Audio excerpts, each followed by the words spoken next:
விஷ்ணு சஹஸ்ரநாமத்தில் ஒரே ஒரு திருநாமம் எப்படி ஒரு குடும்பத்துக்கே உணவளித்தது அப்படின்றது இந்த கதை மூலமா நம்ம பார்க்கலாம்.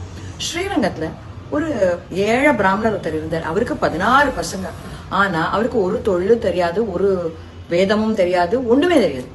அவர் தினம் ஸ்ரீரங்கத்து கோவில்ல அந்த பிரசாதங்கள் விநியோகம் பண்றச்சே இருந்து வாங்கிட்டு தனக்கு மட்டும் இல்லாமல் தன்னோட 16 குழந்தைகளுக்கும் வேணும் அப்படின்னு சொல்லிட்டு சண்டை போட்டு வாங்கிப்பேன். இது கொஞ்ச நாள் கழிச்சு அங்க பணி செய்யும் பணியாளர்களுக்கு ரொம்ப ஒரு கோபம் விட்டது.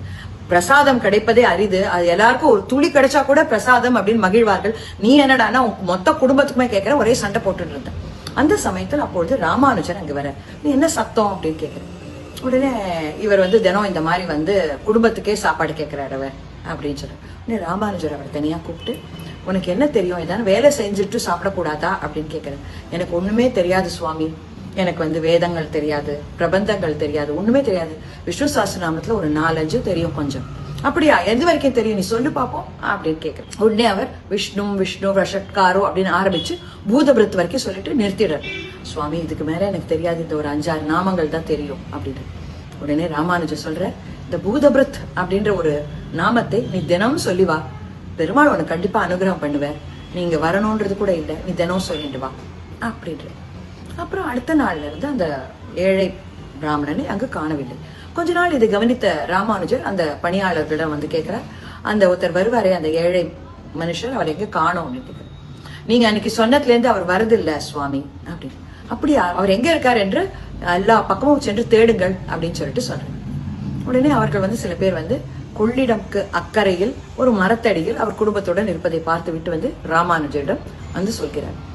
உடனே ராமானுஜர் அவரை சென்று பார்த்துட்டு, அப்பொழுது பார்த்தா குழந்தைகள் அவர் எல்லாம் கொஞ்சம் நல்லா புஷ்டியா நன்னா இருக்கா பாக்குறதுக்கு. இங்க இருக்கல, ஏன் நீங்க அங்க வரதில்லை?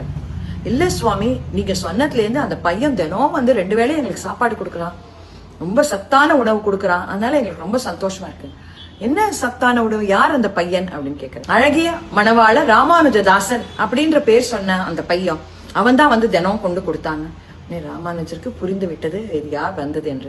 ஆமா, நீங்க என்ன பண்றீங்கோ அப்படின்னு கேட்டேன். நான் ஒன்றும் இல்ல, பூதபிருத் அப்படின்ற ஒரு திருநாமத்தை தினமும் விடாமல் ஜபித்து கொண்டு வருகிறேன், அது ஒண்ணுதான் நான் செய்யறேன் அப்படின்னு. ராமானுஜர் சொல்ற, பூதபிருத் அப்படின்னாக்க என்ன அர்த்தம் தெரியுமா? உலகத்துக்கு எல்லாம் படி அளப்பவன் அப்படின்ற அர்த்தம். நீ அதை சொல்றச்சே பெருமாள் உனக்கு 2 வேளையும் பெருமாளே சாப்பாடு கொடுத்துருக்க அப்படின்னு சொல்லிட்டு சொல்றாரு. இதுல இருந்து என்ன தெரியுதுன்னா, பெருமாள் மட்டும் இல்ல, பெருமாளுடைய நாமங்களும் நம்மை காக்கிறது அப்படின்றத புரிஞ்சுக்கலாம். நமஸ்காரம்.